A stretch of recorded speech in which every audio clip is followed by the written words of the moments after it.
Assalamualaikum warahmatullahi wabarakatuh. Alhamdulillah, nahmaduhu wa nasta'inuhu wa nastaghfiruh wa na'udzu billahi min syururi anfusina wa min sayyiati a'malina. May yahdihillahu fala mudhillalah wa may yudlilhu fala hadiyalah. La haula wala quwwata illa billah, amma ba'dah. Kepada semuanya, dulur-dulur dan juga sahabat-sahabat ngopi dimanapun Anda berada, semoga senantiasa diberikan kesehatan, diberikan rezeki, segala urusan semuanya diberikan kelancaran. Amin, Allahumma amin. Jadi gini dulur-dulur, ini ada pertanyaan yang muncul di tengah-tengah masyarakat, yaitu permasalahan yang berkaitan dan berkenaan dengan masalah ziarah kubur.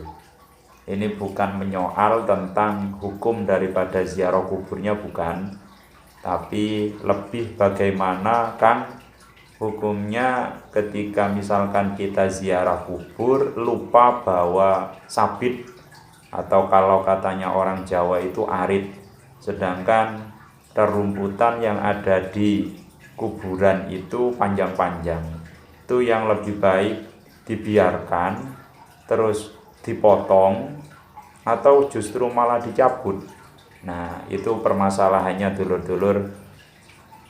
Jadi di sini kami perlu menegaskan bahwa ada konsekuensi hukum yang memang sudah diatur oleh para ulama fikih, yang mana di dalam aturan tersebut itu bukan karena untuk membatasi kita, tapi ini karena ada manfaat yang nanti larinya itu justru kepada si mayit atau kepada ahli kubur yang ada di dalamnya. Nah, sebagaimana diterangkan di dalam kitab Barikoh Mahmudiyah fi syarhi thariqati Muhammadiyah wa syariati Nubuwiyah, juz 5 halaman 411. Ini kebetulan saya bawa petikan daripada teks kitabnya. Ini bukan teks kitab aslinya, tapi bukan kitab aslinya, tapi petikan daripada teks yang ada di dalam kitab Barikoh Mahmudiyah di sana. Nah, di dalam kitab tersebut itu diterangkan, langsung saja kami bacakan teks aslinya. Bismillahirrahmanirrahim. Qala rabbi syrah li sadri wa yassir li amri wahlul 'uqdatam min lisani yafqahu qawli.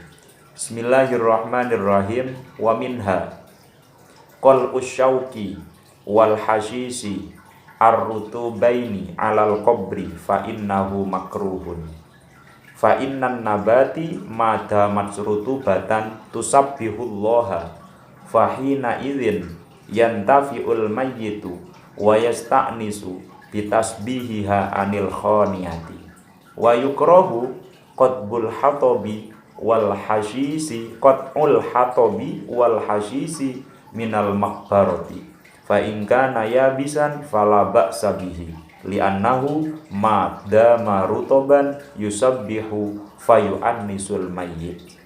Jadi para dulur-dulur, di dalam kitab ini dijelaskan bahwa salah satu daripada kita bertata krama atau hal-hal nilai-nilai yang perlu kita terapkan dan harus kita jaga ketika kita berziarah kubur atau hendak berziarah kubur, yaitu kita tidak diperkenankan atau tidak diperbolehkan untuk mencabut dedurian atau rerumputan yang ada di atas kubur. Kenapa kok demikian? Karena hal tersebut itu dihukumi makruh selagi rerumputan dan juga dedurian yang ada di atas kuburan tersebut itu masih basah. Artinya di sini masih hidup, tidak kering, tidak mati. Alasan yang kedua, fa innan nabati madamat rutobah tusabbihullah.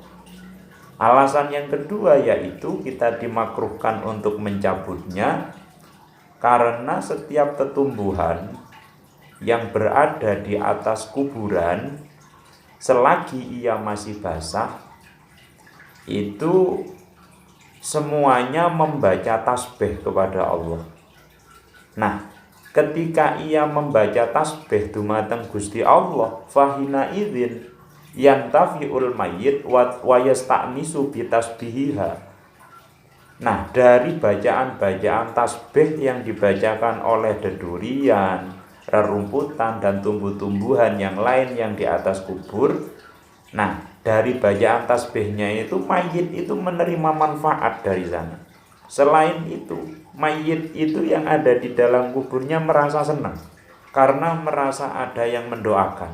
Apalagi ahli warisnya atau anak cucunya wis lupa atau bahkan justru tidak mau ziarah kubur. Nah, ini ketika misalkan terus dipotong atau dicabut. Nah, kalau dipotong nggak masalah ya. Kalau nggak dipotong nggak masalah untuk merapikan. Tapi kalau dicabut, ini justru malah mayit nanti yang sengsara. Kenapa? Wis amalnya ndak terlalu banyak karena di dunia di masa hidupnya maksiat banyak, ya kan, dosa-dosane akeh atau banyak pula. Lalu sudah manggon atau bertempat di alam barzah atau kubur, tidak ada yang mendoakan. Satu-satunya yang mau mendoakan yaitu ya rerumputan itu. Lakoan malah dicabut, dirondap apalagi, sehingga di sana rerumputannya pada mati, deduriannya terus kering. Nah, ini tidak bagus. Justru hukumnya malah dihukumi makruh gitu. Kenapa kok makruh? Yaitu alasannya karena semuanya itu membaca tasbih kepada Allah. Nah, ketika membaca tasbih, mayit yang ada di dalam kubur tersebut itu justru menerima manfaat dari bacaannya dan ia senang gitu. Nah, terus wa yukrahu qat'ul hatabi wal hasis. Juga dimakruhkan untuk kita itu mencabut atau memotong daripada rerumputan dan juga di sana itu kekayuan yang ada di atas kubur. Kenapa? Selagi di sana itu masih basah, itu jangan kalau misalkan untuk dipotong. Tapi kalau untuk dirapikan, itu ada pendapat lain, itu tidak dipermasalahkan. Artinya boleh-boleh saja selagi di sana itu masih basah, ya kan? Pokoknya jangan dicabut, jangan dirondap, jangan dibedul daripada pepohonan atau rerumputan itu. Tapi kalau misalkan kering bagaimana? Beda lagi. Kalau sudah kering di sana itu tidak masalah untuk dicabut sekalian atau dibuang sekalian, nggak masalah. Kenapa? Karena kalau sudah kering, tumbuhan itu sudah tidak membaca tasbih lagi. Ini dasarnya. Fa in kana yabisan fala ba'sa bihi li'annahu madama rutoban yusabbihu fayu'annisul mayyit.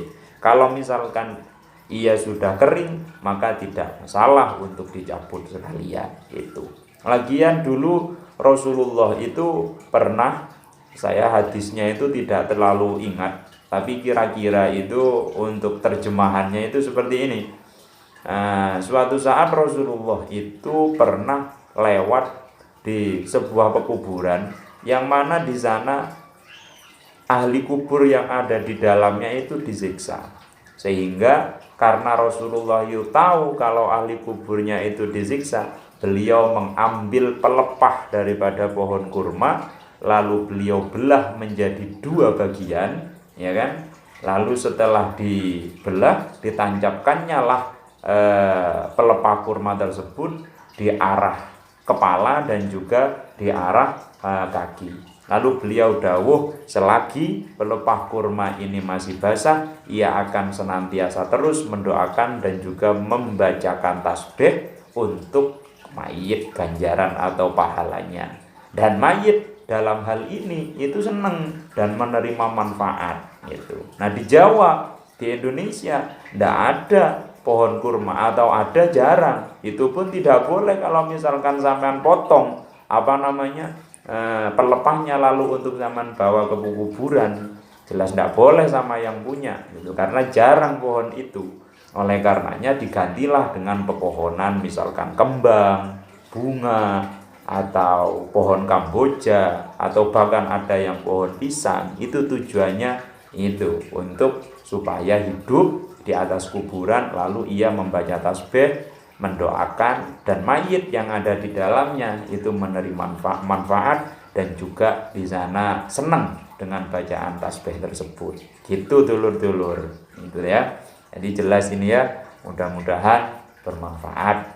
Segitu saja, kurang lebihnya kami mohon maaf yang sebesar-besarnya. Hadanallahu wa iyyakum. Assalamualaikum warahmatullahi wabarakatuh.